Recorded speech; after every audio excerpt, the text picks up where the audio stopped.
अच्छा sir, TVS Motors के numbers आए हैं अभी थोड़ी देर पहले, 2.5% के आसपास ऊपर था, ये अभी 3% का गेन हो गया। इसके मुनाफे का नंबर जो आया सर बाजार अनुमान से कम है, जो 980-85 करोड़ रुपए के आसपास का अनुमान था, 940 करोड़ पर आया। लेकिन इनका रेवेन्यू बाजार अनुमान से बेटर आया। अबिड्डा में भी आप देखेंगे तो 1570 करोड़ का एक्सपेक्टेशन था, 1634 करोड़ पर नंबर आया। और 12.7% के मार्जिन का एक्सपेक्टेशन था, जो कि 11.9% से बढ़कर आए हैं। और इन्होंने रिपोर्ट किए हैं 13.1% के। तो भले ही मुनाफा उतना नहीं बढ़कर आया जितना बाजार मान के चल रहा था, लेकिन ऑपरेशनली नंबर्स बहुत स्ट्रांग है, मार्जिन अनुमान से बेटर आए हैं, जिस वजह से स्टॉक को थम्स अप दे रहा है बाजार। और कितनी अपसाइड है सर? 3900 का पुराना लेवल फिर से अचीव कर सकता है ये स्टॉक? सर अब करने को कर सकता है, मैं मना नहीं कर रहा हूं कि नहीं करेगा या नहीं कर सकता है। प्रोबेबिलिटी कम है, प्रोबेबिलिटी 40% है। 60% प्रोबेबिलिटी ये है कि पुल बैक में बहुत खींच के 3780 तक चला जाएगा और उसके बाद गैप छूटा हुआ है 3134 पे, उसको फिल करने आएगा। ऑटो स्टॉक्स में चलिए एक सेकेंड अगर आप मुझे समय दें, मैं एक स्क्रीन शेयर करके आपको एक चीज दिखा देता हूं, बल्कि दो चीज दिखा देता हूं। ऑटो शेयरों में?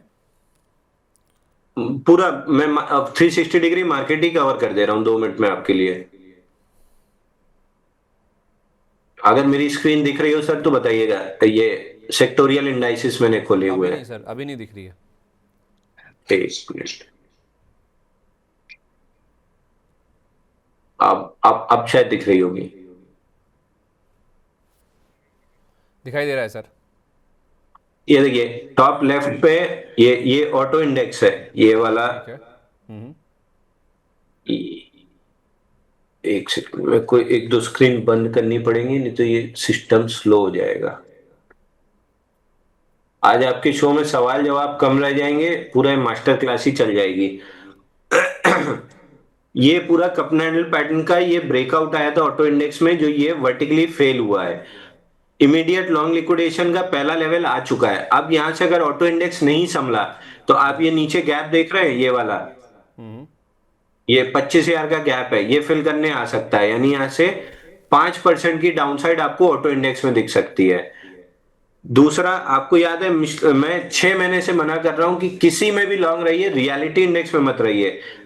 लगा इसको समय 3 महीना 4 महीना मेरी एक्सपेक्टेशन से ज्यादा इसने खींचा, लेकिन बिफोर लास्ट वीक आप देखिए 862 का ब्रेकआउट आया तो एक ही हफ्ते में 11.5% इंडेक्स गिर के पहला टारगेट भी कंप्लीट कर लिया 765 का। और अभी दूसरा टारगेट ये 658 का बचा हुआ है। आप देख रहे हैं अभी भी किसी भी कीमत पे रियलिटी इंडेक्स पे लॉन्ग नहीं रहना है। दूसरा, मैंने 2 हफ्ते पहले आपको दिखाया था फार्मा। फार्मा में ये फेल्ड ब्रेकआउट बना है, आप देख रहे हैं ये ब्रेकआउट पॉइंट था। ये ब्रेकआउट कैंडल वीकली कितनी अच्छी थी और वीकेंड होते होते कितनी गंदी कैंडल जाके क्लोज किया है। पूरा ये ब्रेकआउट फेल हो गया। आप देखिए लिक्विडेशन में ये थर्ड वीक ऑफ सेलिंग है, अभी लिक्विडेशन कंप्लीट नहीं हुआ है। ये लिक्विडेशन का टारगेट 21,370 है। तो आपका खराब क्या हो रहा है? ऑटो खराब हो रहा है। ये ऑटो में फील्ड ब्रेकडाउन है, मतलब फील्ड ब्रेकआउट है। ये पहला गैप टारगेट है। फार्मा में यहां तक का टारगेट है, रियलिटी में 700 तक का टारगेट है। चौथा, आपको याद होगा एफएमसीजी में बार बार मना कर रहा था कि 54,000 के ब्रेकडाउन पे 50,199 आएगा। अब देखिए 4 हफ्ते से पिट ही रहा है, अभी 50,199 ऑलमोस्ट आने वाला है। तो अब सर छुपाने जगह कहाँ है? Oil and gas last week में एकदम खराब कैंडल, करंट वीक में तीसरा दिन है, प्रीवियस वीक हाई के आसपास आ गए। तो अगर टिक जाते हैं हम 11,800 के ऊपर तो ऑयल इंडेक्स फिर सीधा ये इस एफईजी में एक छोटा सा रेजिस्टेंस मिलेगा, तो 1-2 हफ्ते अटक सकता है यहाँ पे, बट उसके बाद ऑल टाइम हाई निकल जाएगा। फिर चल क्या रहा है? मेटल रीटेस्ट, नया मूव, 17,000 तक का टारगेट है। इस पूरे कप एंड हैंडल पैटर्न का टारगेट 17,000 है।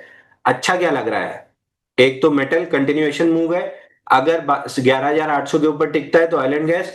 तीसरा आईटी, 32 हफ्ते हो गए हैं कप एंड हैंडल बनते हुए। Tech Mahindra already all time high पे आ गया है, एचसीएल टेक भी आने ही वाला है, 200 रुपए रह गया है।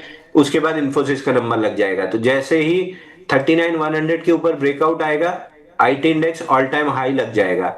चौथा क्या चल रहा है? PSU bank. तभी मैं आपको अभी जो स्टार्टिंग में सवाल था करूर वैश्य बैंक बुक करने गया, वो शायद प्राइवेट बैंक है, बट अभी पीएसयू चल रहा है तो प्राइवेट तो चलेंगे ही, पीएसयू नहीं चलते तब भी प्राइवेट चलते हैं, अभी तो पीएसयू चल रहे हैं तो प्राइवेट भी चलेंगे।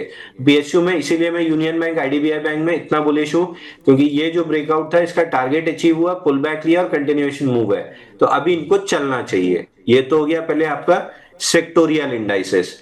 अब अगर मेरी स्क्रीन दिख रही हो तो सवाल क्या था आपका, जहां पे ये मैंने खोलना स्टार्ट किया था, ये क्यों खोलना, हाँ टीवीएस मोटर हम्म। ऑटो इंडेक्स की वजह से। टीवीएस मोटर मोस्ट लाइकली यहां पे ये एक एफवीजी ये छूटा हुआ है, इसको बस फिल कर सकता है। इसके बाद यहां पे नीचे ये एक गैप छूटा हुआ है, ये गैप फिल करने के लिए आएगा। और जो एक गलती मैं कर गया था, मैं खुद ही कर गया था, इतना सब जानते हुए भी गलतियां होती हैं।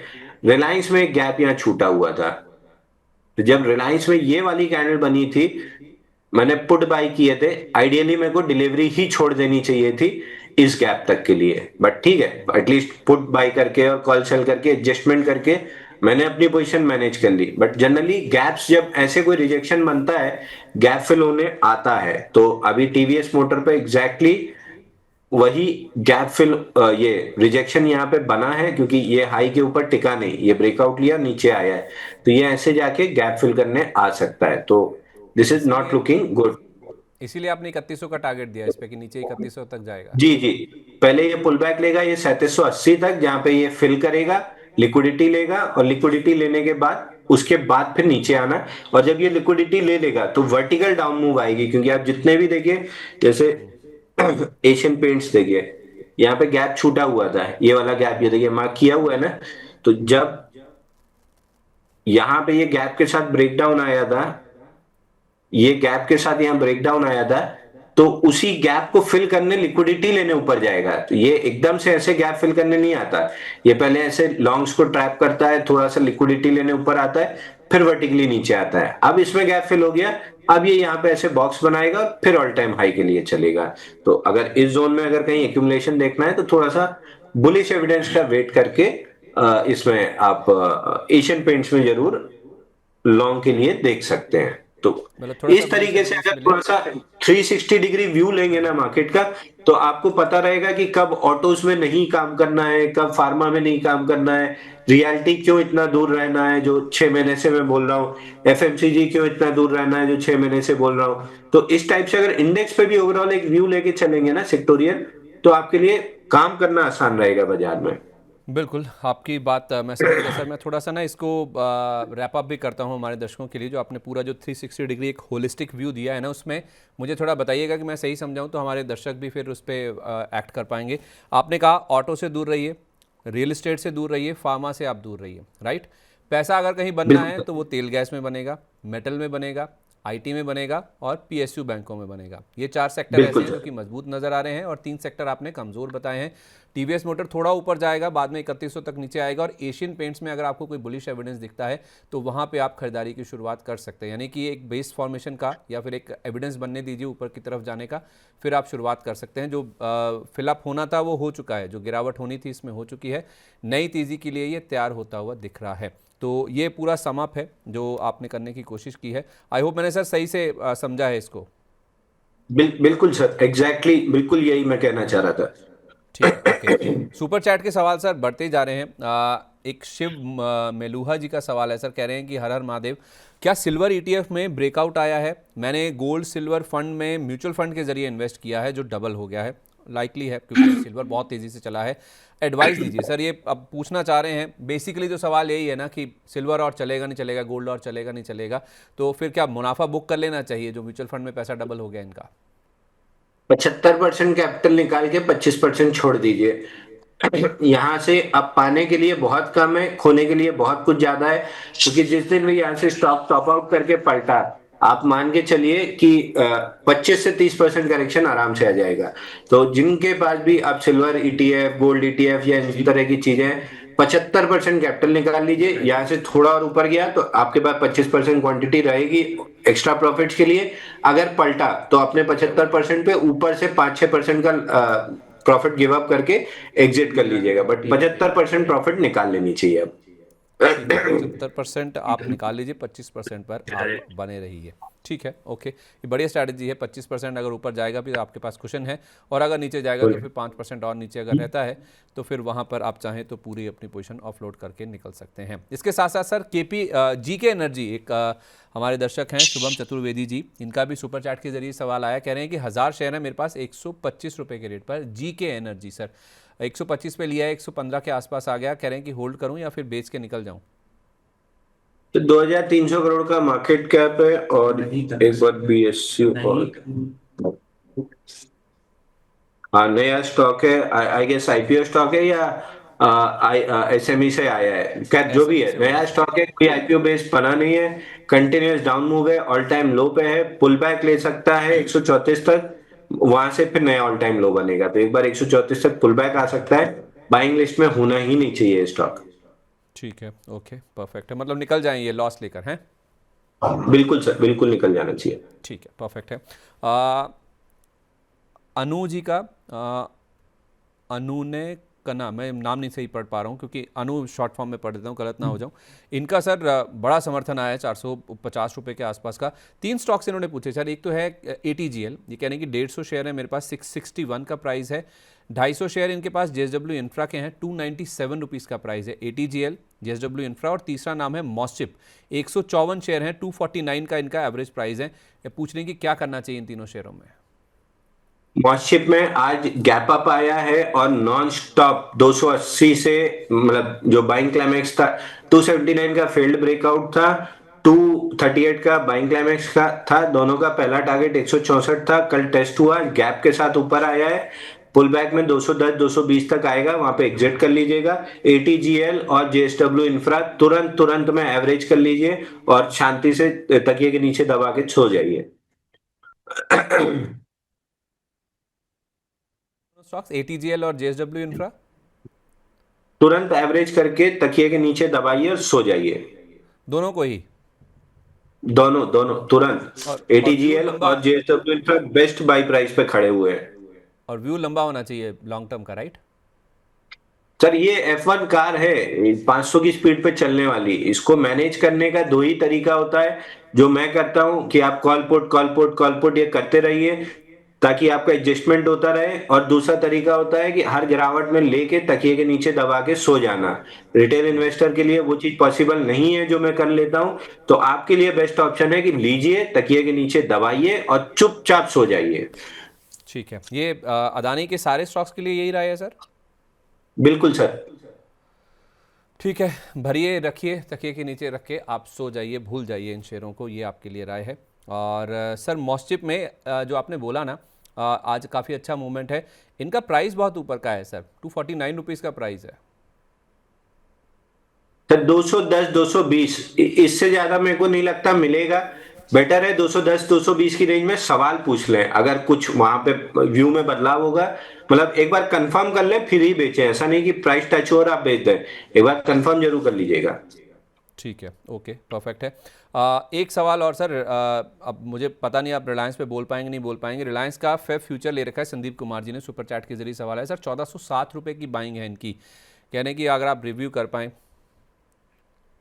सर रिलायंस मेरे पर्सनल पोर्टफोलियो में, मैं 22 साल की सलाह तो आपको नहीं दूंगा, लेकिन एक चीज बता दे रहा हूं, ऊपर गैप छूटा हुआ है 1450 का, नीचे एक रिजेक्शन कैंडल बनी है 1370 के आसपास, बहुत कुछ खराब हुआ तो मेजर सपोर्ट है इसका 1340, वहां तक आ जाएगा जो एक बाइंग अपॉर्चुनिटी होगी। और अगर ये रिजेक्शन कैंडल जैसे ऊपर में बनती है तो नीचे गैप फिल करने आता है, अगर ये रिजेक्शन कैंडल वर्कआउट की तो गैप फिल करने 1450 है, वहां गैप फिल करने जा सकता है। कोई भी buy sell stop loss target की कोई भी सलाह नहीं है, केवल सपोर्ट और रेजिस्टेंस बताए गए हैं। ओके, एक ना सचिन जी हैं और इन्होंने भी 24 फरवरी वाला कह रहे हैं कि फ्यूचर के 2 लॉट मैंने ले रखे हैं, आप बोलें तो सेल करूं या होल्ड करूं या फिर एवरेज भी कर सकता हूं, इनके लिए कोई राय सर, या वही जो आपने बोला। मेरी इनको सलाह है कि रेट आ जाएगा प्रॉफिट बुक कर लीजिएगा और एफ&ओ छोड़ दीजिए, पहले डिलीवरी में छोटा छोटा काम कीजिए, प्रॉफिटेबल होइए। व्हाट मेक्स यू थिंक कि अगर आप डिलीवरी में छोटे कैपिटल पे पैसा नहीं कमा सकते तो इतने लिवरेज प्रोडक्ट पे आप कैसे पैसा कमा लेंगे। पहले इस चीज को रेट पे आने पे छोड़ दीजिए, डिलीवरी में छोटा छोटा काम कीजिए, जब नेट प्रॉफिटेबल होने लगे साल डेढ़ साल, तब फिर एफ में कीजिए ना। कौन मना कर रहा है? ना बाजार भाग रहा है, ना एफ भाग रहा है, ना आप भाग रहे हैं, ना मैं भाग रहा हूँ। लेकिन इसी तरीके से करते रहे तो एक दिन आपकी कैपिटल चुपके से भाग जाएगी।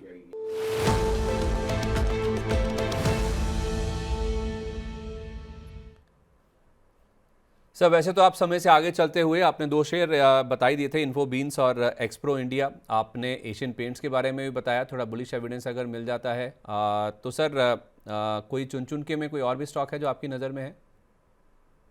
सर अभी तो उन्हीं दोनों स्टॉक के साथ जाना चाहूंगा। अभी तुरंत में एक बजाज कंज्यूमर में ब्रेकआउट आया है 2 दिन का, तो बजाज कंज्यूमर बाय दिया है 323 रुपए में। स्टॉप लॉस बता। 308 का स्टॉप लॉस है और टारगेट 345 रुपए 60 पैसे का दिया है। अभी अभी ब्रेकआउट बना है तो अभी अभी बाय दिया है क्लाइंट्स को। 345 रुपये 60 पैसे का टारगेट है, 308 रुपये का स्टॉप लॉस है, 323 रुपये पर आपने दिया। बजाज कंज्यूमर ये वही है जिसके नंबर्स के बाद 20% का अपर सर्किट लगा था? परसों नरसों आया होगा सर रिजल्ट, अभी तो रिजल्ट शायद नहीं आया है। पिछले हफ्ते रिजल्ट आए थे। हाँ ये वही है। ठीक है, तो अब इसमें बाइंग इंटरेस्ट और ज़्यादा एक्सटेंड होता हुआ दिख रहा है, तो 323 पे खरीदिए आप बजाज कंज्यूमर को। स्टॉक के लेवल्स आपके सामने चलते हुए आपको दिख भी जाएंगे। 345 रुपये 60 पैसे का टारगेट है, 323 पे लीजिए। 308 रुपये का आपका स्टॉप लॉस होना चाहिए, यानी कि 15 रुपये का नीचे आपको स्टॉप लॉस रखना है। बजाज कंज्यूमर में आपको खरीदारी करके चलना चाहिए। बहुत शुक्रिया आपका sir, thank you so much अपना कीमती समय आज हमारे साथ शेयर करने के लिए। जिन भी स्टॉक्स की बातचीत हुई है सर, कोई डिस्क्लेमर? तो रिलायंस, अदानी ग्रीन, टाटा टेक, हाईटेक मेरे पर्सनल पोर्टफोलियो में, बाकी जो सलाह आपको दी है वही सबको दी है। चलिए बहुत शुक्रिया आपका sir, thank you so much अपना कीमती समय हमारे साथ शेयर करने के लिए। तो इसी के साथ हेलो मनी 9 इसको हम यहीं पे वाइंड अप करते हैं। बाजार में आज देख रहे हैं दूसरे दिन लगातार खरीदारी, हालांकि हायर लेवल से कुछ प्रॉफिट बुकिंग भी साफ तौर पे देखने को मिल रही है।